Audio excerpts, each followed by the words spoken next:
Terima kasih masih bersama kami. Pemirsa, Menteri Pertahanan Syafri Syamsuddin menerima kunjungan Menteri Pertahanan Cina di Jakarta hari ini.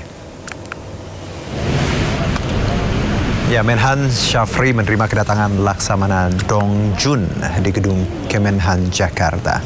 Pertemuan kedua pimpinan pertahanan negara ini membahas kerjasama pertahanan, mencakup pertukaran personel, industri pertahanan dan latihan bersama antara kedua angkatan bersenjata. Pertemuan ini merupakan bentuk politik luar negeri Indonesia yang bebas aktif, sementara Cina ingin memastikan bahwa Indonesia tidak beraliansi pada pihak manapun, terutama terkait ketegangan di Pasifik. Ini merupakan suatu langkah maju yang dilakukan di era pembangunan kekuatan pertahanan Indonesia saat ini dan di masa yang akan datang. Kami juga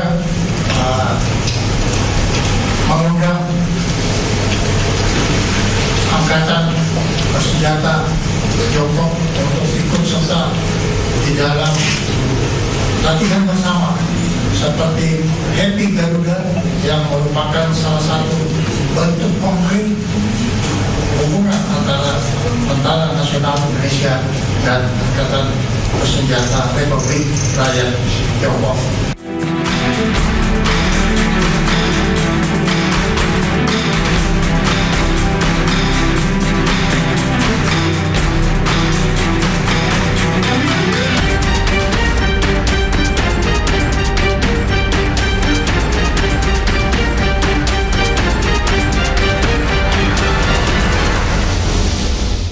Pemirsa, Indonesia dan Jerman terus memperkuat hubungan ekonomi melalui pengembangan kerjasama di sejumlah sektor strategis. Menko Perekonomian menjelaskan upaya memperkuat investasi Jerman didorong mulai dari investasi energi terbarukan semikonduktor dan hingga pendidikan vokasi.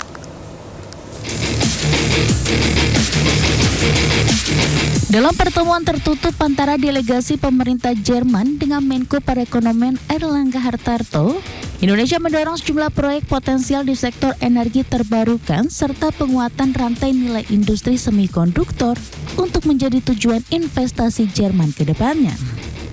Selain itu, kerjasama pendidikan vokasi turut menjadi perhatian dikarenakan Jerman dinilai memiliki keunggulan dalam pengembangan pendidikan berbasis keterampilan. Seperti diketahui, Jerman merupakan salah satu mitra penting Indonesia dan telah banyak berkontribusi dalam pertumbuhan ekonomi dengan lebih dari 250 perusahaan asal Jerman telah menjalankan bisnis serta beroperasi di Indonesia dengan total investasi kumulatif sepanjang 2021 hingga 2026 mencapai 1,23 miliar dolar Amerika.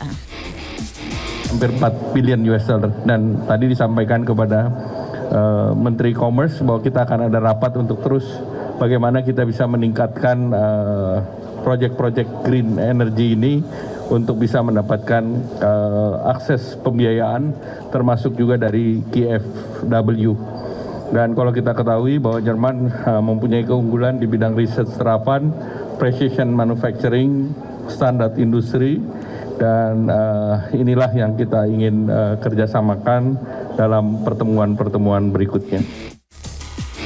Sementara itu, Menteri Federal untuk Kerjasama Ekonomi dan Pembangunan Jerman, Rim Alabali Radovan, menegaskan komitmen negaranya untuk memperkuat kerjasama ekonomi dan pembangunan dengan Indonesia. Menurutnya, pelaku usaha Jerman memiliki peluang besar untuk berkontribusi dalam pembangunan berkelanjutan di Indonesia. A long-standing trustful cooperation, especially in the development cooperation, and I'm looking to strengthen our cooperation in the economic sector and also development. So we talked about how we can strengthen German businesses being part of sustainable development in Indonesia, especially in the field of renewable energy. Selain investasi, kedua pihak juga membahas perkembangan Indonesia-European Union Comprehensive Economic Partnership Agreement yang diharapkan dapat ditandatangani pada tahun ini.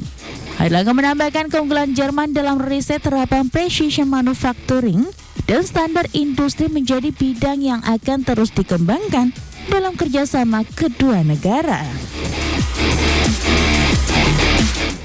Kementerian Haji dan Umroh mengusulkan agar biaya penyelenggaraan ibadah haji pada 2027 naik menjadi Rp107.340.172. Jemaah haji akan membayar biaya perjalanan ibadah haji sebesar Rp42.936.000 dan sisanya akan dibayarkan dari nilai manfaat yang dikelola Badan Penyelenggara Keuangan Haji.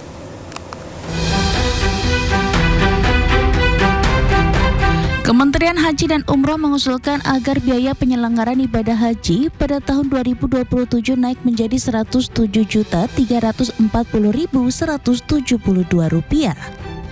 Nantinya jemaah haji akan membayar biaya perjalanan ibadah haji sebesar Rp42.936.068 dan sisanya dibayarkan dari nilai manfaat yang dikelola BPKH. Menteri Haji dan Umroh Irfan Yusuf menyampaikan uang yang dibayarkan jemaah adalah untuk penerbangan dari embarkasi ke Arab Saudi dan akomodasi selama di Mekah. Sedangkan sisa 60% yang dibayarkan nilai manfaat terdiri dari komponen pelayanan akomodasi, pelayanan konsumsi, pelayanan transportasi, pelayanan di Arafah, Musdalifah, dan Mina. Komponen BPIH untuk tahun 1448 Hijriah atau 2027 Masehi, pemerintah mengusulkan rata-rata BPIH per jemaah sebesar Rp107.172,02 dengan komposisi BPIH sebesar Rp42.936.068,81 atau sebesar 40% dan nilai manfaat sebesar Rp64.103,21 atau sebesar 60%. Irfan menjelaskan BPIH yang diusulkan pemerintah naik karena pemerintah Arab Saudi menghapus layanan di tingkat D. Ia menyebutkan jemaah haji akan naik kelas kelayanan C yang lebih nyaman, sehingga harganya juga mengalami penyesuaian. Selain peningkatan layanan, situasi ekonomi global juga berpengaruh terhadap perubahan biaya haji. Naiki sepeda motor, Wapres Gibran Raka Buming Raka menjangkau Kampung Waso. Informasi lengkapnya usai jeda berikut.